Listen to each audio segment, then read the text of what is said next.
All right, guys, welcome to a brand new show. Got a very special guest here, Mike P. He is one of, if not the best, Call of Duty player. That's why I wanted to have you on, I think, because I really love the game. And I also a rapper. I don't know too much about you other than some of my listeners told me to get you on. Then I started doing some research, and then you've won some competition. I really want to hear about you, your story.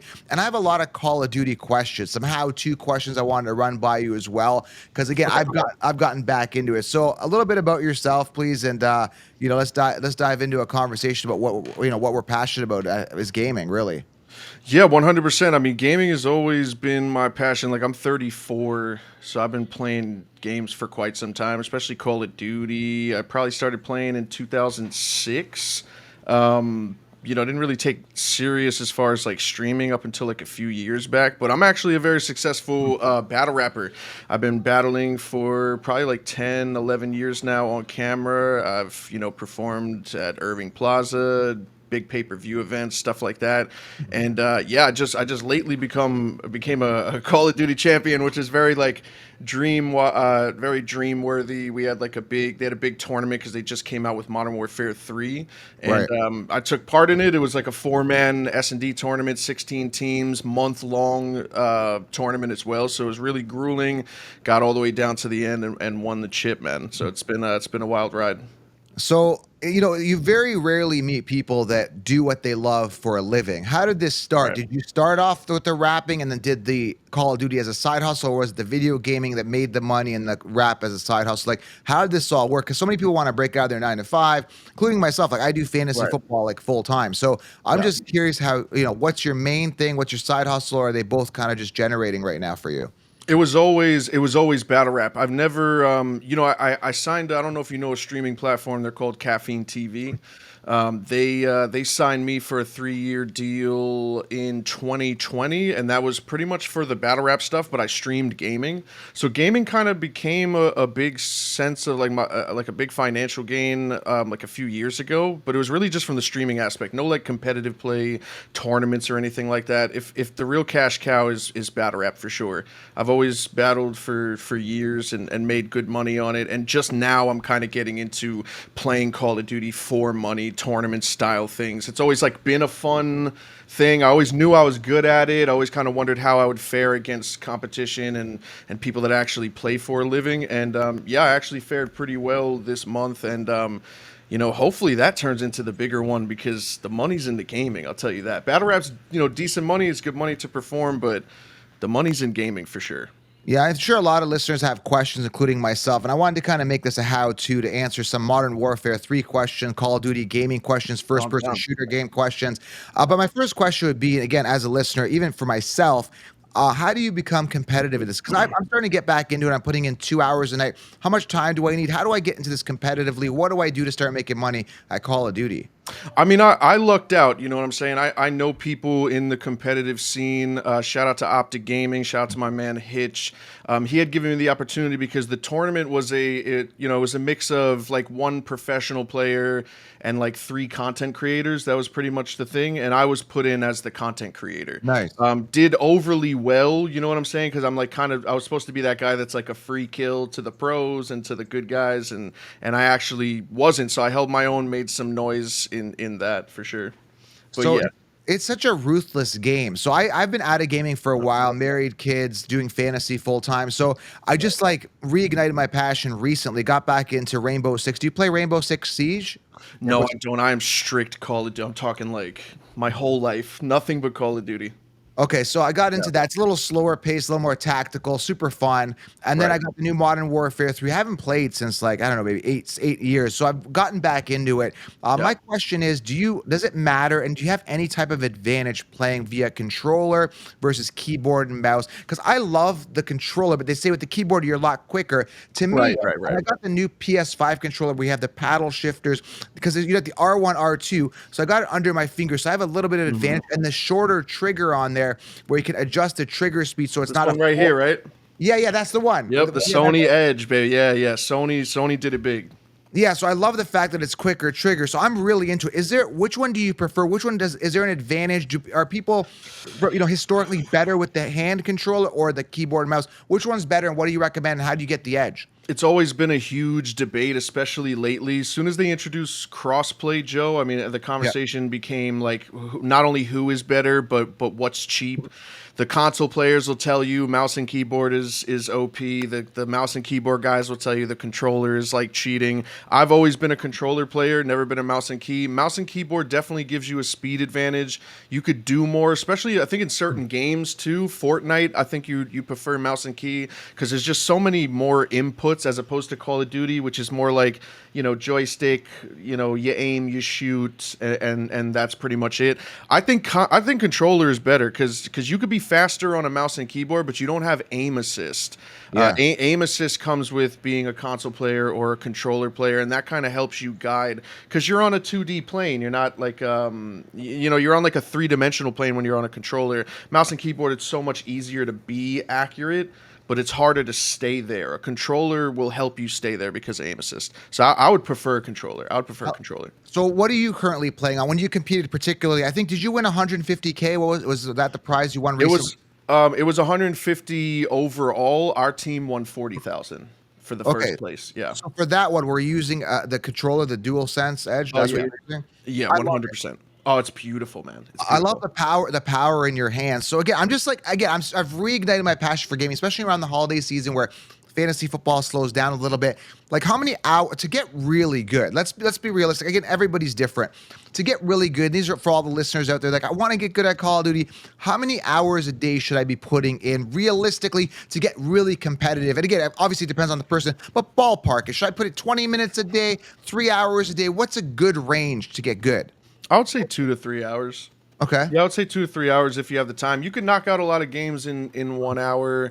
But to be honest, I think the best way to get good at a game is to watch as well. I think watching other people play, learning tips and controller settings and paying attention to professional players and how they corner and where do they go, where do they throw the nade, where do they keep their sights down, when do they move, things like that. I think that's going to improve you more.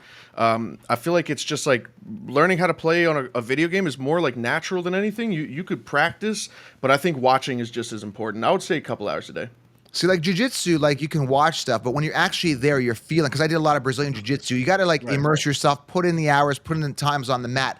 I think it's the same thing with video games. You really got to put in the hours, learn the maps and that type of thing. So I wanted to just kind of go over, I'm going to put you on the spot here. Top 3 tips to get really good at Call of Duty. If you were to pick 3, I know, I put you on the spot here. So you're one of the best to do it. So what are 3 tips if you had to choose? You could even go 4 or 5 if you need to. But what can I really do right now practically to the people that are listening to really get good at Call of Duty? Are we studying maps? Are we putting 3 hours a day? Are we making sure our gun is solid? Are we practicing with a group of guys? Like what's top 3 tips if you were to aim to help us? I would say start slow with your sensitivity. Don't bump your sensitivity up too much. I would start with default and then kind of gradually see, what you're comfortable with as far as how quickly you want to turn left and right, up and down, as far as like basic. 2, which is probably more important, is your centering. There's a lot of people that'll pick up a controller and start playing and not even realize that they're kind of pointing at the ground. So that way, when you see somebody, there's always a chance that, like, the biggest tip I always give anybody, especially with sniping, I've been a sniper for a while, and they say, how do you get good at like quick scoping, which is quickly killing somebody? I always say you got to get to a point where you're so centered that there's a 99.9% chance when you finally see somebody in front of you that you're already on them. So the better you get at centering, the quicker you could get to kills, because the more likely you're already on the character when you're there. And then I would say corners. I would say playing corners, trying not to be open. I would probably say that's the best tip. A lot of people just run willy-nilly, or they run straight down a street and not off to the side, and you know what I mean? They'll stand in front of the door and not, a little off to the right, so half their body's gone. I would say centering, low sensitivity, and cutting your corners. That would probably be the best 3 tips. Man, I just want to die. I just love talking about this because I'm getting into it. What's your favorite loadout? Because right now, I think I have the striker gun. I've got a suppressor. SMG, yeah, yeah, The SMG, I got the striker. It's like maxed out, 23 out of 23, I think right now. I've nice. got, I got a nice handle on it. It shoots pretty good. I got the suppressor, and I've got like I think it's like a square scope, reflex scope. It's like second to the right there. Probably slate reflector, I maybe. think so. Yeah, yeah. So Yeah, I'm possibly. doing good, and then I have a claymore. So usually when I'm camping on a thing, I put a Nice. claymore like on the stairs as I'm doing it here, as I'm sniping people out or trying to. What is the best loadout, best gun? Again, it depends on your preference, but because I watched that video Yeah. of you, and you got a scope, and there's no way I could like because with that scope you're zooming in and like I don't know how you do it so fast. Are you anticipating them running out? Like what is the best loadout, and like how do you do it with the scope so well? Well, one I would say, I guess I would add a tip, and that would be pre-aiming. That's probably what you see me doing, and what you'll see like pros that are way better than me. What they'll do is when they turn a corner, they'll start scoping in, not even knowing if someone's going to be there or not, just to prepare themselves so they don't have to use that extra zero point 0.7 seconds, 1 second to get in and out and then start shooting.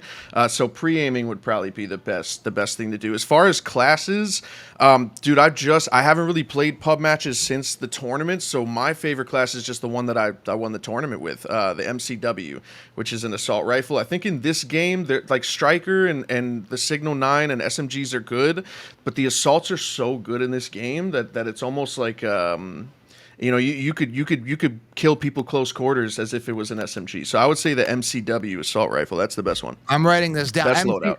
MCW assault rifle is the best one. You think best gun in the game? Yeah, MCW. I would give you a slate reflector. Let me see if I can remember this off the top of my head. I'll give you a 16.5 cyclone barrel. The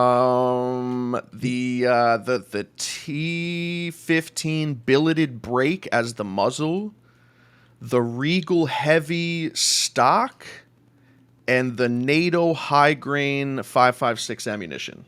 I don't know how the fuck I remember that. I guess because I've been doing this tournament for a month now, I've been staring at the class, but that should be the best class right now.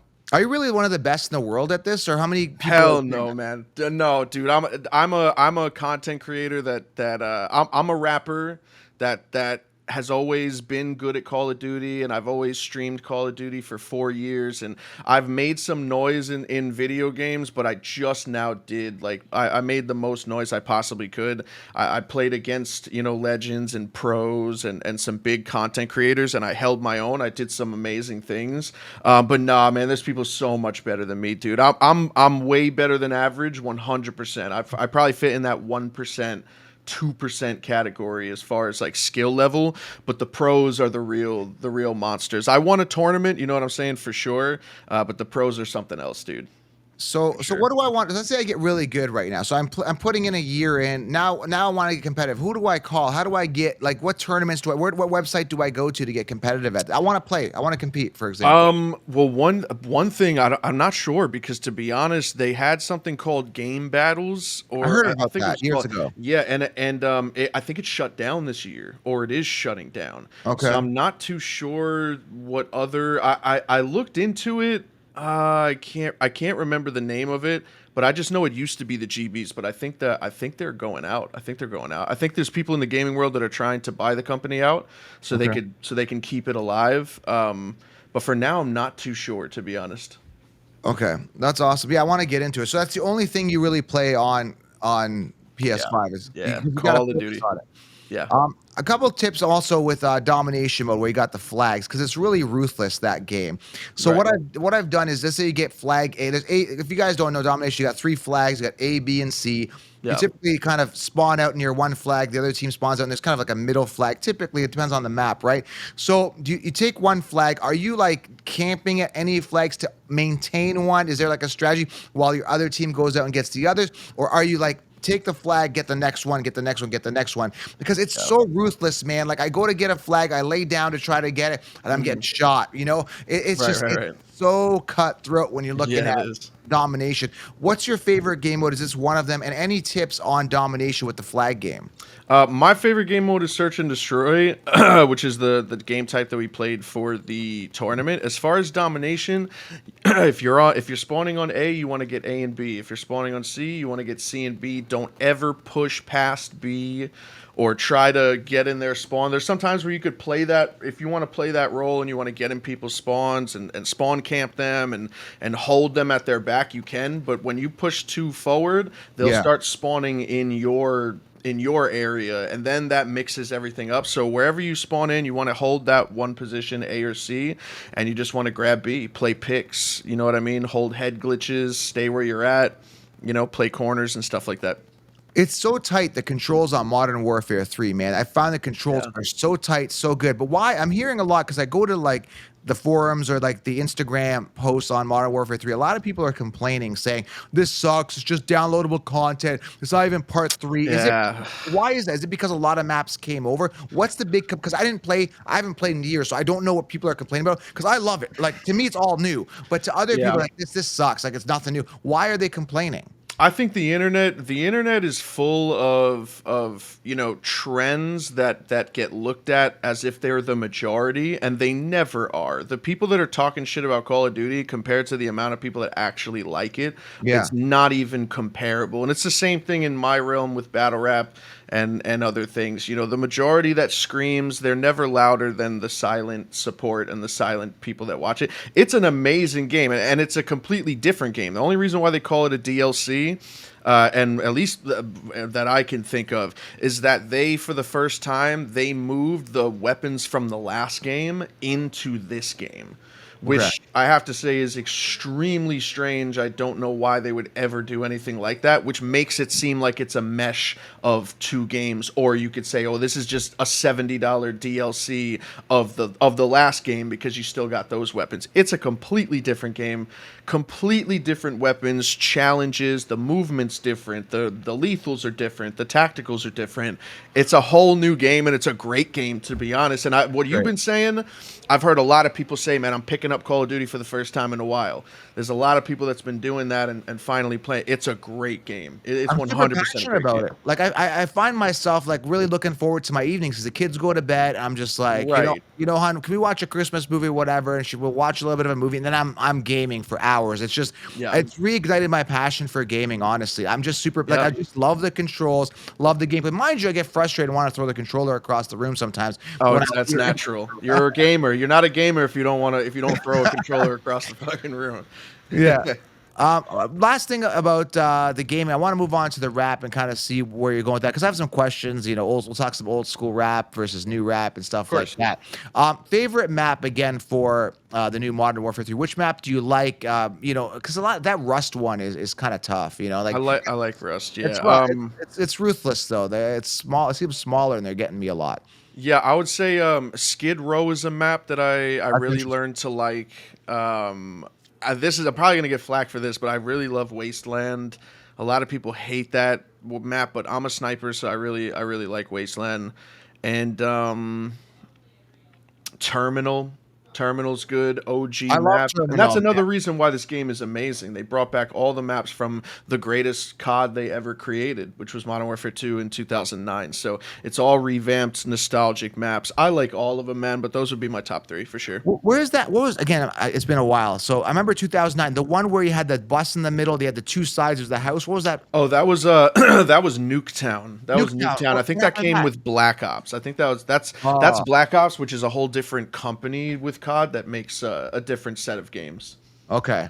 And do you like the zombie mode as well for this? I find it's interesting how it's like open world. And have you gotten to the center? Because the zombie world, how it works, you got the outskirts. Then as you get in the middle, it gets harder, and then the center. Right. Has anyone beaten that? I'm sure people have beaten, but we got to the middle part. The zombies get tougher and almost impossible to kill in the middle. Have you played zombie mode in this? I've never been a zombie guy. I've never been a zombie guy. It's fun. I tried it a few times, but the problem is if you play by yourself, what happens is they leave you there. So if you go out and like you and I aren't together and I die out there, you have an option for when you die, you can lay there until someone's got to revive you. And there's multiple threesomes going through because you load out in 3, right? So they're all over the map. It's like real time. So if you fall, because I've gone on my own and I die, and then no one comes and saves me. So it just sits there. I'm like, what is this? Like, so you gotta kind of go with friends so that they can revive you. If not, 'cause Right, right. and another thing, it's like real time. So I'll run out onto a street because I can see on the map where there's other blue markers. They're colored in blue, and they'll drive by in a car. So I ran out to the middle of the street. I'm like, "Hey, pick me up! There's like 30 zombies out," and they just drove by me. They're Oh my ruthless. God. Yeah, It's that's messed up. That's they messed don't up. they don't care about you in zombie mode. Yeah. Yeah, that's why I don't do it. I stay away from it. But anyway, it's a lot of fun. So Yeah. yeah, guys, yeah, I recommend it. It's super fun. But I wanted to move on to your rap here. I Yeah. was a big rap fan probably in the '90s. Tupac, Biggie days when and now there's a big complaint with mumble rappers, right? Like Mm. it's kind of like everything kind of sounds the same. Do you think rap in a general has changed from '90s? And is there any true pure rap? Because I don't follow rap. I don't even follow music at all. Like someone Yeah. asked me if I could name a Taylor Swift song. I'm like, who? Miley Cyrus? Like I get those two confused. Like I'm so out of the Really? music. Maybe because I'm getting older. I don't Yeah, know. yeah. So I'm not with music at all. And Right. I listen to like when I'm working, I listen to like motivational tracks or whatever kind of resonates Right. with me. So old school rap versus new. Is there any pure rappers these days, or is that pure rap completely gone now? No, I would say artists like J. Cole and Kendrick definitely hold it up. And I think there's a lot of people in like the more underground scene that are probably more like hip hop if you're comparing it to back then in the 90s.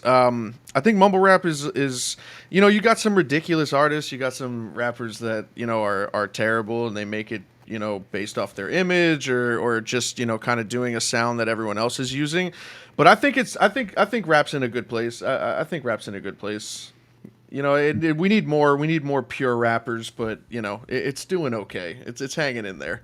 So what do Maybe you by do? the skin of its teeth, but So you do, how does battle rap work? So you go to like a venue, kind of like a comedy venue type thing, picturing it like a small venue, big venues, like, and you just go in and like you guys battle each other. And how do you win? How does it all work? Because I've seen it on movies and TV and clips right. on social media, but how does it work?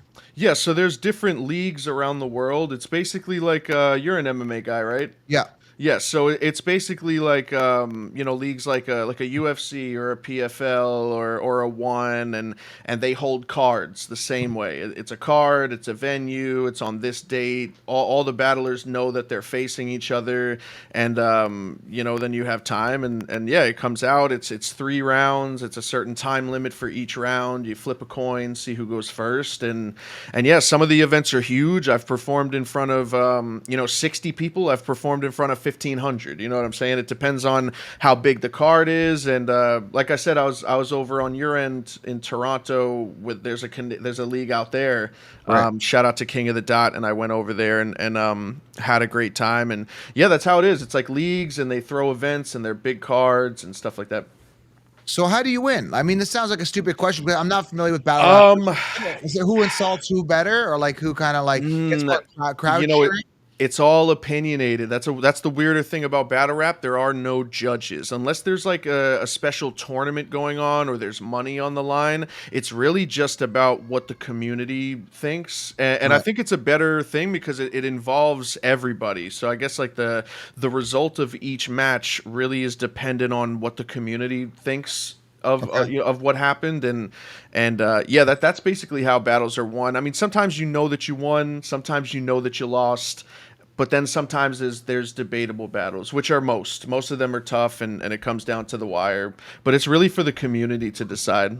So it's like subjective to agree, right? For sure. Yeah, completely subjective. So if you and 100%. I are rapping right now, you'd be like, "Oh, look at that gray-haired loser on a mic," and like just you try to rip me up, and like I look at guess yeah, I mean back then I think it was more like look at your shoes, look at your shirt. I think yeah. today it's like more of like a talent show thing. It's like using double entendres and metaphors and trying to be as witty as possible. It's more of like a what can I do with words now, as opposed of like it's an attack still at the end of the day, but not like the old school attack. You know what I'm saying? Yeah. But you're a rare breed now because we live in a culture where everybody's offended. How do you do what you do? You know what I Oh, mean? dude, I mean, I was born in '89, so I still got some of the old school. You know what I mean? I still got some of the old school ways of Yeah. having tough skin. Man, I have tough skin, and it's another thing. It's like it's kind of like UFC. I mean, people, you watch two guys break each other's face, and then Yeah. they hug it out at the end. We both know what we're doing. We know why we're here. We're here to make, put food on our on our family's plate, keep a roof over our head, do whatever we got to do. You know what I'm saying? So although it's like, yeah, you might be saying something that technically hurts, Yeah. but I know why you're getting paid to say it. You know what I'm saying? Same No, thing with me. It's like I'm getting paid to talk this way. So it's like it's not like we're meeting at a bar and all of a sudden we're saying these things. You know what I mean? We know we know what the deal is, and we know what the business is. no, I know you're good, and I know that the person, whoever it is good. But I mean, talking about critics and media and other stuff, Oh, like are other people like coming out and saying you can't say that? Do you get a lot of like people saying you can't say certain things now with this? no. No.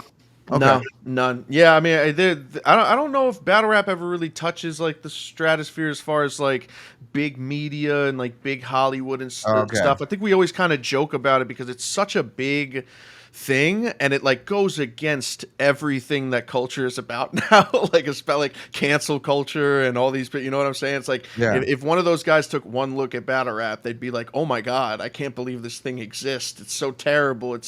But it's like, it's not, because it's really just a show. It's a show at the end of the day. It's like watching a movie. There's a script, there's a performance, you know what I'm saying? It's not Yeah. as, it's not as like primal as people would think. Yeah, I love the old days where people just weren't butthurt over everything. So I really Yeah. don't like how soft everything has gotten. That's just my point of view, right? So, Yeah. you got to just sometimes take jokes. I know comedy's been under the scope. There was a just recent Netflix. I can't remember the guy's name. Help us out in the comments. But there's a recent comedian, and he was, really ripped on because there was something on a domestic thing he made a joke about, and he wasn't trying to be mean. He was just making a joke, like. Was it Matt Rife, I think? I think that's what it was. Yeah, Yeah, he yeah, made yeah. some joke about a domestic, and people were ripping him, and he wasn't trying to be offensive, but it's like you It's a can't even say anything fucking anymore. joke. It's a Yeah, you fucking can't. joke. I know people can't Like, take it anymore, man. not real. It's something to make you laugh, and that's what most comedy is about: doing uncomfortable shit. It's the things that you don't want to laugh at, to throw at least some light on it. Yeah, people are soft as fuck. Everybody's different. Like if let's say I was overweight, I would want you to tell me I'm fat because that would Right, help motivate me. I wouldn't be like, oh no, you're fat shaming. No, tell me I'm overweight so I right, can right. get off my ass and do something about it. Like Yeah, I'm really old school. I'll just kind of say it how it is. But with these days, everybody has to kind of watch what they say, and everybody's soft. But right. that's the thing with even with my industry, with fantasy football. These announcers, these white collar guys wearing suits. Oh, that guy had a lackluster performance. No, he fucking sucked that game, man. He played like shit. Right, right, right, Yeah, right, I call it how it is. The guy's trash. He's done Yeah, nothing yeah, for years. yeah. And nobody wants to talk like that because they're afraid they might lose their four-letter network job. It's crazy, man. Right. Yeah, it is. It is, but you know what? You got to keep it alive. Some of us are still around. We're still around. So, Mike, what does the future hold for you, man? Like, what's the next goal here? I mean, you're crushing it. Like, it seems like you're crushing it in two areas. Like, do you want to Yeah. add something else? Because you don't want to spread yourself thin. Looks like you're honed in on these two things, right? Right. No, I want to kill in gaming, man. That's the next step. I feel like I beat battle rap already. I've been doing it for over a decade, and I've done some of the best things in the world, and I've performed on the biggest stages, and I've battled some of the toughest competition. With me now being able to call myself a Call of Duty champion with this tournament, it's time to take gaming to the next level. That's my true passion. I love battle rap and hip hop, but I love gaming. I've ever since a kid, you know what I'm saying? Since the Game Boy Advance, when I'm 6 years old to now, gaming is definitely something I want to take over as far as content creation, active tournaments, stuff like that. I've always had a dream to be in sports, right? And that Yeah. never happened for me. It's so hard to be in professional sports. And I just never really took something seriously, and there's some regrets there. But the Right. nice thing about it is if you're over 30, you can play professional gaming. That's the beauty Yeah. of it. So Hell why yeah. not, right? Yeah. We could play until we're like 80. Who gives a crap, right? You might lose Exactly. some reflex time, your fast twitch muscle might slow down, but we're good for a while. Yes, yeah, yeah, we are for sure. Like I said, 34. I'm considered like a dinosaur in the gaming world, but I was gunning shit. Yeah. I was taking people out that were younger than me and probably had a better setup than me too. So, yeah, it's inspiring. I can't wait to see what next year holds for sure. Mike, it was a pleasure having you, man. I appreciate it. Thanks for the insight. I think a lot of people will get some good advice from that, from someone who's gotten the results, gotten paid to get the results. And Right. if you need another clan member, I'm serious. I can get good. I got you, man. Do you have a current group of guys you play with? I don't, man. I usually have one person I play with, and you know, yeah. But I'm always down to run it. I'm always down to run it, Joe. Let I me know. want I want to join. I want to go into zombie world with you. You and I could venture out together. How Let's about do that? it. That sounds like content to me, man. Sounds like content to me. All right, brother, man. We'll talk soon. I appreciate it, and we're out, guys. Go give him a follow. Mike P. What's your at? I'll put it link it below. Instagram is MikeP.official. Twitter is this Mike_P. Okay, I'll link it below anyway. So, well, I appreciate it, Mike. Keep gaming, and thanks for the insight. I'm gonna go now because I want to go play. All right, Joe. I We'll talk appreciate you, soon, buddy. guys. We're out, guys. All right, man.